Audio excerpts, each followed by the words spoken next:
ఓం శ్రీ గురుభ్యో నమ. హరి ఓం శ్రీ మహాగణాధిపతే నమ. శ్రీ మహాసరస్వత్యై నమ. హరి ఓం. యా దేవీ సర్వభూతేషు మాతృరూపేణ సంస్థితా నమస్తస్తై నమస్తస్తై నమస్తస్తై నమో నమః. ఓం నమః శివాయ శివాయ గురవే నమః. జయ గురు దత్తాత్రేయాయ నమః. శ్రీరామ జయ రామ జయ జయ రామ రామాయ నమో నమః. యూట్యూబ్ ప్రేక్షకులందరికీ నమస్కారం అండి.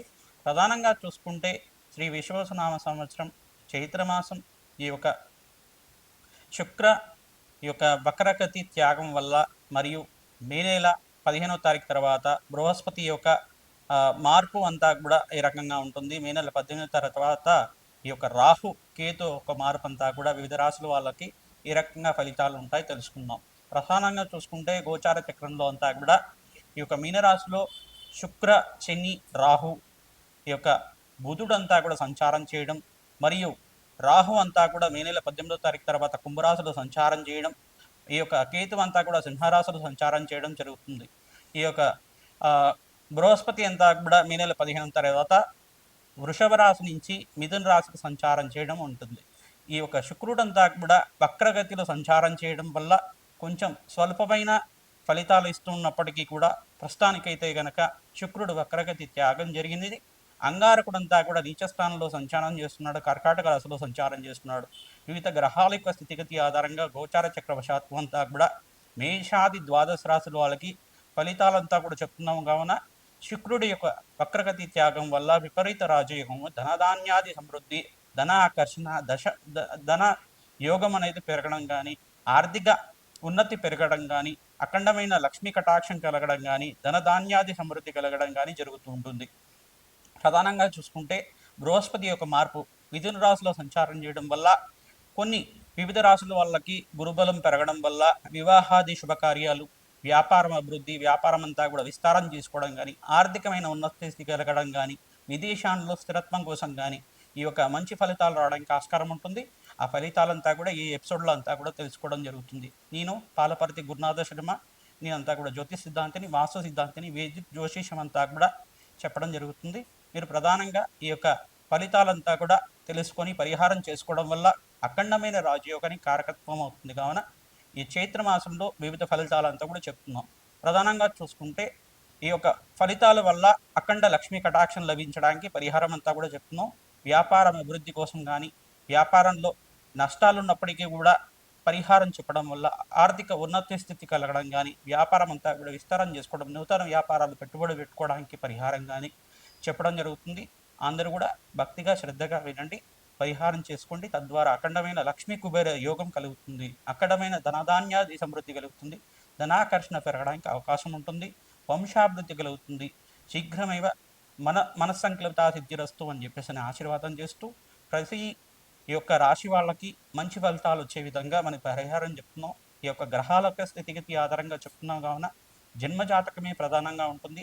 ఈ జన్మజాతకంలో ఉండే గ్రహాలకి దోషాలకి పరిహారం అంతా కూడా చేసుకుంటూ ఈ యొక్క గోచారరీత్యా ఉన్న గ్రహాలకంతా కూడా పరిహారం చేసుకోవడం వల్ల ఈ సంవత్సరం అంతా కూడా యోగకరంగా ఉంటుంది. కావున ఈ యొక్క గ్రహాల యొక్క స్థితిగతి ఆధారంగా గ్రహాల యొక్క కలియిక దృష్టి యోగం వల్ల యోగం మారుతుంది. కావున మంచి ఫలితాల కోసం చెప్పడం జరుగుతుంది. శ్రీమాత్రే నమః. తులారాశి వాళ్ళకి ఎటువంటి ఫలితాలు వస్తున్నాయో తెలుసుకుందాం. ప్రధానంగా చూసుకుంటే తులారాశి వాళ్ళకి శుక్రుడి వక్రగతి త్యాగం వల్ల ప్రధానంగా మీనరాశిలో సంచారం చేస్తున్న శుక్రుడి వక్రగతి త్యాగము మరియు మీనరాశిలో అంతా కూడా ఈ యొక్క బృహస్పతి యొక్క మార్పు మే నెల 15వ తారీఖు తర్వాత ఉండడం వల్ల మీకు ఎటువంటి ఫలితాలు వస్తున్నాయి. ఈ యొక్క మే నెల 18వ తారీఖు తర్వాత కుంభరాశిలో రాహు యొక్క సంచారం, సింహరాశిలో అంతా కూడా కేతు యొక్క సంచారం వల్ల ఎటువంటి ఫలితాలు వస్తున్నాయో తెలుసుకుందాం. ప్రధానంగా చూసుకుంటే ఈ యొక్క సింహరాశిలో అంతా కూడా కేతు సంచారం వల్ల మీరు భక్తిగా పుణ్యక్షేత్రాలు దర్శనం చేసుకుంటూ ఉంటారు. తద్వారా మీకు అఖండ రాజయోగానికి కారణమవుతుంది. తులారాశి వాళ్ళకి ప్రధానంగా ఈ సంవత్సరం అంతా కూడా చైత్రమాసం నుంచి మీకు విశ్వవసనామ సంవత్సరం అంతా కూడా మీకు అఖండ రాజయోగానికి కారణమవుతుంది. ఎప్పుడైతే బృహస్పతి అంతా కూడా మిథున రాశిలో సంచారం చేస్తారో మంచి రాజకరమైన జీవితం, యోగకరమైన జీవితం జీవించడానికి ఆస్కారం ఉంటుంది. ప్రతినిత్యం కూడా మహాలక్ష్మి ఆరాధన చేయండి, మంచి ధనధాన్యాది సమృద్ధి కలుగుతుంది, యోగకరమైన జీవితం జీవించడానికి ఆస్కారం ఉంటుంది. కావున సర్వ గ్రహ దోష నివారణ చేసుకున్న వాళ్ళకి ప్రధానంగా నిత్యమంతా కూడా జన్మజాతకంలో దోషాలు పరిహారం ఉంటే కనుక నవగ్రహ శాంతి హోమాది కార్యక్రమాలు చేసుకుని ఏదైనా శుభకార్యం చేయడం వల్ల కానీ, మీరు మంచి వ్యాపారంలో పెట్టుబడులు చేసుకోవడం వల్ల కానీ, అఖండ రాజయోగానికి మంచి పేరు గణించడం కానీ ఆస్కారం ఉంటుంది. సినీ రంగంలో వాళ్ళు నూతన పెట్టుబడుల కోసం కానీ పెట్టుబడులు పెట్టుకోవచ్చు. సినీ రంగంలో వాళ్ళు ప్రధానంగా చూసుకుంటే మంచి క్యారెక్టర్స్ లభించడం గానీ, మంచి అవకాశాలు లభించడం గానీ, మే నెల 18వ తారీఖు తర్వాత మంచి అవకాశాలు లభించడం కానీ, మంచి ఆర్థికమైన ఉన్నత స్థితి పెరగడం గానీ, మంచి పేరు లభించడం గానీ ఆస్కారం ఉంటుంది. రాజశ్యామల యాగంలో పాల్గొనండి. ప్రతినిత్యం కూడా రాజశ్యామలాదేవి యొక్క పూజ ఆచరించడం వల్ల మంచి రాజయోగానికి కారణమవుతుంది. ప్రతినిత్యం కూడా శుక్రుడికి ప్రీతికరంగా బొబ్బర్లు దానం చేసుకోవడం వల్ల మంచి అవకాశాలు లభిస్తూ ఉంటాయి. ఈ యొక్క బృహస్పతికి ప్రీతికరంగా శనగలు దానం చేసుకోవడం వల్ల మీ పేరుకంతా కూడా మంచి అవకాశం ఉంటుంది. కానీ పరిష్కారం చేసుకోండి. మంచి యోగకరమైన జీవితం జీవించడానికి ఆస్కారం ఉంటుంది. ప్రతినిత్యం కూడా ఎవరైతే మహాలక్ష్మి ఆరాధన చేసుకుంటూ ఉంటారో ఆర్థికమైన ఉన్నత స్థితి పెరుగుతూ ఉంటుంది. మహాలక్ష్మీదేవికి ప్రీతికరంగా అమ్మవారి దేవాలయంలో నూతన వస్త్రాలంతా కూడా సమర్పించేయండి. శుక్రవారం పూట ఎవరైతే నూతన వస్త్రాలంతా కూడా బ్రాహ్మణోత్తమికి దానం చేస్తూ ఉంటారో వంశాభివృద్ధి కలుగుతుంది. మంచి కీర్తి పెరుగుతాయి. పేరు ప్రఖ్యాతులు పెరుగుతాయి. తద్వారా రాజయోగం పెరుగుతుంది. ధనధాన్యాది సమృద్ధి కలుగుతుంది. ఊతకుంభ దానం అనే దానం ఉంటుంది. మంచి కుండను తీసుకొని ఆ కుండలో అంతా కూడా మంచినీరునంతా కూడా నింపి ఆ కుండనంతా కూడా గంగాదేవిగా భావించి ఆ కుండనంతా కూడా సంకల్పపూర్వకంగా బ్రాహ్మణోత్తమకంతా కూడా ఊతకుంభ దానం కరిష్యేత అని చెప్పేసి ఈ దానాన్ని చేసుకోవడం వల్ల సర్వగ్రహ దోష నివారణ జరుగుతూ ఉంటుంది. ఈ యొక్క కుంభదానం చేసుకోవడం వల్ల సర్వగ్రహ దోష నివారణ జరుగుతుంది. ఉదకాన్ని నింపడం వల్ల ఈ యొక్క గంగాదేవి ప్రీతికరంగా ఉంటుంది కనుక మీకంతా కూడా బ్రహ్మలోక ప్రాప్తి కలుగుతుంది. పూర్వీకులకంతా కూడా వంశాభివృద్ధి కలుగుతుంది. సర్వగ్రహ దోష నివారణ జరుగుతుంది. ధనధాన్యాది సమృద్ధి కలుగుతుంది. ఎవరైతే గోమాత సేవని చేసుకుంటారో గోంగూరను సమర్పించడం వల్ల సర్వగ్రహ దోష నివారణ జరుగుతుంది. శ్రీమాత్రే నమః. జై గురు దత్తాత్రేయ నమః. వృశ్చిక రాశి వాళ్ళకి శుక్రుడు వక్రగతి త్యాగం వల్ల ఎటువంటి ఫలితాలు వస్తున్నాయో తెలుసుకుందాం. వృశ్చిక రాశి వాళ్ళకి ప్రధానంగా చూసుకుంటే శుక్రుడు అంతా కూడా మీనరాశిలో సంచారం చేయడం, శని శుక్ర బుధ రాహుల కలయికతో ఉండడం అనేది మే యొక్క ప్రధానంగా చూసుకుంటే సూర్య భగవానుడంతా కూడా ఉచ్చస్థానంలో సంచారం చేయడం వల్ల మీకు రాజయోగానికి కారణమవుతుంది. శుక్రుడంతా కూడా ఈ యొక్క వక్రగతి త్యాగం వల్ల శుక్రుడు ఉచ్చస్థానంలో సంచారం చేయడం వల్ల అధిక పెట్టుబడులు పెట్టుకోవడం, నూతన వ్యాపారాల కోసం అనేసి మీరంతా కూడా విస్తారం కోసం అనే ఖర్చులు పెరగడం జరుగుతూ ఉంటుంది. మంచి లావాదేవీలంతా కూడా మే నెల 18వ తారీఖు తర్వాత ఈ యొక్క రాహు మార్పు వలన మీకు యోగకరంగా ఉంటుంది. బృహస్పతి మార్పు అంతా కూడా మే నెల 15వ తారీఖు తర్వాత మిథున రాశిలో సంచారం చేయడం వల్ల గురుయోగం అనేది కటాక్షం జరుగుతుంది. కావున దత్తాత్రేయ ఆరాధన చేసుకోవడం శ్రేష్టంగా ఉంటుంది. ఎవరైతే ప్రతినిత్యం కూడా అన్నదాన కార్యక్రమాల్లో పాల్గొంటూ ఉంటారో మంచి రాజయోగానికి కారణమవుతుంది. విదేశంలో పెట్టుబడులు కానీ విదేశంలో లావాదేవీలు కానీ మంచి అఖండమైన ధనధాన్యాది సమృద్ధి కోసం అని చెప్పేసి ప్రయత్నాలు చేసుకోవచ్చు.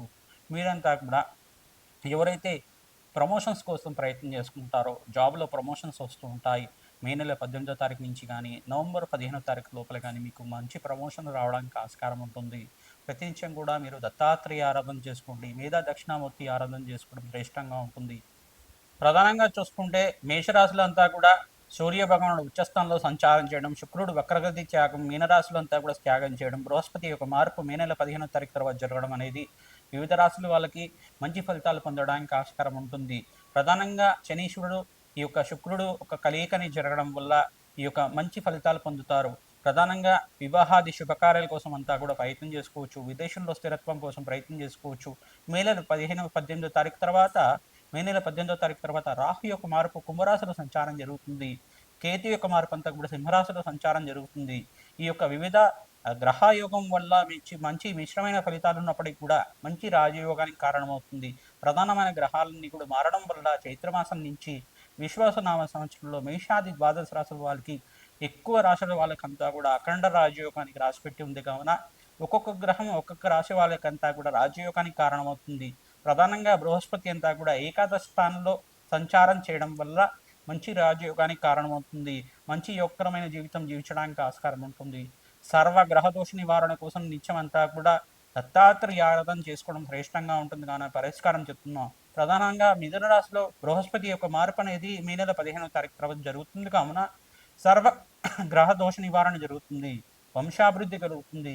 విదేశంలో స్థిరత్వం కోసం ప్రయత్నం చేసుకోవచ్చు. మీరంతా కూడా నూతన పెట్టుబడులంతా కూడా వాయిదా వేసుకొని మే నెల 18వ తారీఖు తర్వాత కానీ ఆగస్టు 18వ తారీఖు తర్వాత కానీ మీరు గ్రహయోగం అంతా కూడా అనుకూలించిన తర్వాత పెట్టుకోవడం వల్ల మంచి ఆర్థికమైన ఉన్నత స్థితి కలగడానికి ఆస్కారం ఉంటుంది. నేను చెప్పే పరిహారాలంతా కూడా ఆచరించండి. అరుణాచలేశ్వరంలో ఎవరైతే ప్రదక్షిణం చేసుకుని ఆ అరుణాచలేశ్వరుడికంతా కూడా హోమం చేసుకోవడం వల్ల మంచి ఫలితాలు పొందుతారు. అరుణాచలేశ్వరంలో దర్శనం చేసుకోండి, ప్రదక్షిణం చేయడానికి ప్రయత్నం చేయండి, మంచి ఫలితాలు పొందుతాడు. ఓం అరుణాచలేశ్వరాయ నమః నామాన్ని జపం చేసుకోవడం వల్ల శ్రేష్టమైన జీవితం జీవించడానికి ఆస్కారం ఉంటుంది. శ్రీమాతయ్య నమః నామాన్ని జపం చేసుకోండి, మంచి ఫలితాలు పొందుతారు. గోమాత సేవ చేయండి, పక్షులకి ఆహారంగా ప్రతిరోజు కూడా ఏమైనా పెట్టండి, పక్షులకి ప్రీతికరంగా జలాన్ని సమర్పించండి. మీకు ఆర్థికమైన మంచి ఫలితాలు పొందడానికి ఆస్కారం ఉంటుంది. ఆర్థికమైన ఎటువంటి నష్టాలు ఉన్నప్పటికీ కూడా కష్టాల నుంచి బయటపడడానికి ఆస్కారం ఉంటుంది. జయ గురు దత్తాత్రేయ.